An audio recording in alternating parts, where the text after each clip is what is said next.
යුගදිවියටපත් දියණියනි පුතණුනි ඔබ දෙපළෙන් අවසරයි මංගල සභාවේ සියලු දෙනාගේ අවසරයි මට කියන්න තියෙන්නේ පුතණුනි ඔබත් වාසනාවන්තයි දියණියනි ඔබත් වාසනාවන්තයි ඇත්තටම අද මේ දෙන්න දැක්කට පස්සේ මට විශාල සතුටක් දැනුණා මොකද මේ අද යුගදිවියටපත් වෙලා ඉන්න පුතණුවන් මගේ ගෝලයා ඒ තරම් නෙමෙයි ආගේ අයියා අක්කා මෙතෙන් ආවට පස්සේ තමයි මම දැක්කේ ඉතාමත්ම විනීත දරුවෝ අපේ ඉගෙන ගත්තා හොඳට හැදියාවක් තිබුණු හොඳ දරුවෝ ඒක මම කියන්න ඕනේ ඒ තරම් නේ මට මතකයි මේ පුතා මං හිතන්නේ ශිෂ්‍ය නායකයෙකු කියලා හිටියා නේද මට ඒ වගේ මතක තියෙනවා ඉතින් මට දැක්කට පස්සේ විශාල සතුටක් ඇති වුණා දුවනම් ඉතින් අපේ දිනේ නිසා මම එයා ගැන දන්නවා ඉතින් මම කියන්නේ ඔබ දෙපළ ඉතාම වාසනාවන්තයි විනාඩි 3ක් වගේ පුංචි වෙලාවක් තියෙන්නේ දැන් ඔයාලා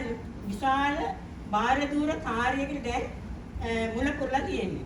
ඉස්සෙල්ලා කතාවෙන් කිව්වා වගේ පියාගේ පාර්ශවය, මවගේ පාර්ශවය, දියණියගේ පියාගේ පාර්ශවය, මවගේ පාර්ශවය ඔය හතර වදිකම ඔයගොල්ලන් බලා ගන්න ඕනේ. යුතුයකම් වගකීම් තියෙනවා ඉටු කරන්න ඕනේ. දැන් තියෙන මේ සමාජයේ යුතුයකම් ඉටු කරන සමාජයක් නෙවෙයි. අපේ පරම්පරාවේ අය නම් ඒ විදිහට කරා. නමුත් මේ අලුත් පරම්පරාවේ අයට යුතුයකම් වගකීම් කියනවා තේරුම් මදි.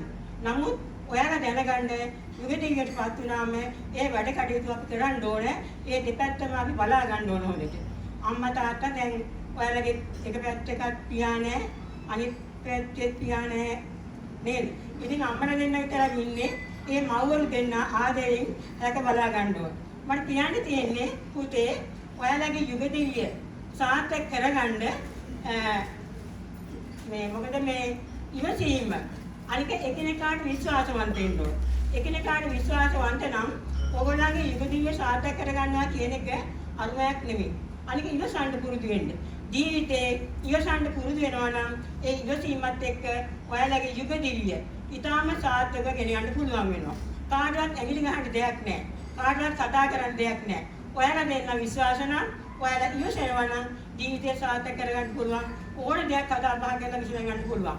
ඒ නිසා කාටවත් ඒක එරෙහි වෙන්න දෙයක් නැහැ. පුතේ එක එක මිත්‍රතුන්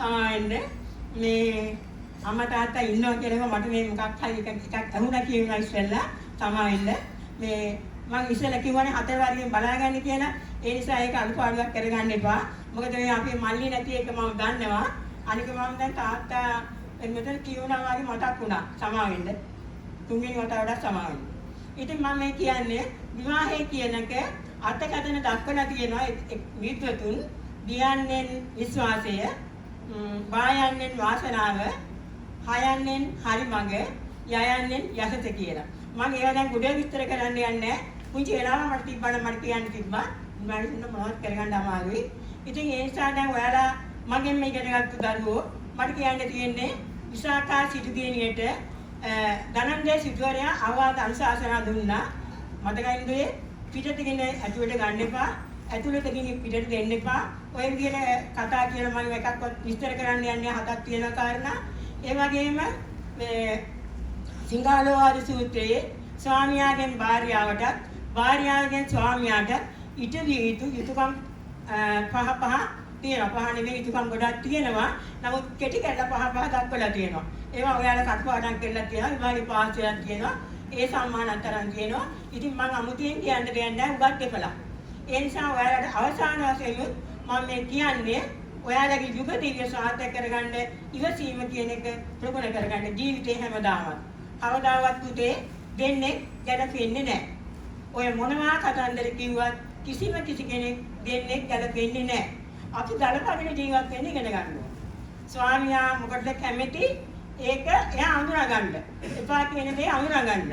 භාර්යාවත් එහෙමයි. එහෙම අඳුනාගෙන ජීවිතේ සාර්ථක කරගන්න.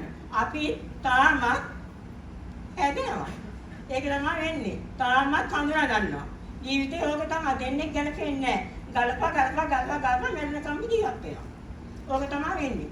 ඒ නිසා තමයි අපි මේ දක්වා මේ වයසට යනකම් අවුලක් නැතුව ජීවිතේ ගෙන යන්න පුළුවන් උනේ. අන්න ඒ නිසා එකිනෙකා කතා කරගෙන විසඳගෙන ඒ කටයුතු කරගන්න.